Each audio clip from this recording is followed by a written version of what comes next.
Alzheimer நோய்க்கு லெக்கானிமேப்னு ஒரு புதிய மருந்துக்கு ஆஸ்திரேலியா அனுமதி கொடுத்திருக்கு. இது எப்படி வேலை செய்யுது? இது ஒரு பெரிய முன்னேற்றமா? லெக்கனிமேப் இது அல்சைமர் நோயோட ஆரம்ப கட்டத்தில் இருக்கிறவங்களுக்கு பயன்படுத்தக்கூடிய ஒரு புதிய வகை மருந்து. இது ஒரு மோனோக்ளோனல் ஆன்டிபாடி. மோனோக்ளோனல் ஆன்டிபாடியா? ஆமா. இதோட சிறப்பு என்னன்னா, இதுக்கு முன்னாடி இருந்த மருந்துகள் மாதிரி நோயோட அறிகுறிகளை மட்டும் குறைக்க முயற்சி பண்ணாம, நோய்க்கான மூல காரணங்கள்ல ஒன்னா கருதப்படுற மூளையில படியும் அமிலாய்டு புரோட்டீன் படிவுகளை குறிவைக்குது. அமிலாய்டு படிவுகளா? ஆமா. இந்த அமிலாய்டு படிவுகள் தான் மூளை செல்களை பாதிச்சு நினைவுத்திறன் இழப்புக்கு காரணம்னு ஒரு வலுவான கோட்பாடு இருக்கு.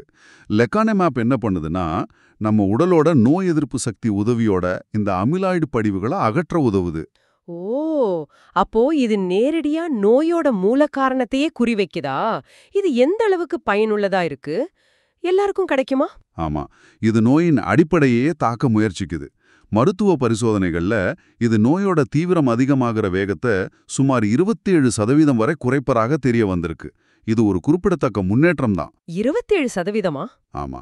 ஆனா 2 பெரிய பிரச்சனைகள் இருக்கு. ஒன்னு, இதோட விலை மிக மிக அதிகம். அதனால இது சாதாரண மக்களுக்கு கிடைக்கிறது ரொம்ப கஷ்டம். சரி. இரண்டாவது, இதுக்கு சில பக்க விளைவுகளும் இருக்கு. குறிப்பா மூளை வீக்கம், பிரெயின் ஸ்வெல்லிங் மாதிரி சில பாதுகாப்பு குறித்த கவலைகளும் இருக்கு. அதனால இது ஒரு நம்பிக்கைக்குரிய முன்னேற்றமா இருந்தாலும் நடைமுறை சவால்களும் பாதுகாப்பு குறித்த கேள்விகளும் இன்னும் இருக்கு. இது எப்படி கொடுக்கறாங்க? இந்த மருந்து நரம்பு வழியா சொட்டு மருந்தா இன்ட்ராவேனஸ் ட்ரிப்பா கொடுக்கப்படுது. சுருக்கமா அல்சைமரை பத்தி சொல்லணும்னா, அல்சைமருங்கிறது ஒரு மூளை கோளாறு. இது மெதுவா ஒருத்தரோட நினைவு, சிந்தனை, அப்புறம் அன்றாட வேலைகளை செய்யற திறனை கூட பாதிச்சு அழிச்சிடும். மறதி நோயான டிமென்ஷியாவுக்கு இதுதான் உலக அளவுல மிக முக்கியமான காரணம். பொதுவா வயசானவங்களை இது பாதிக்கும்.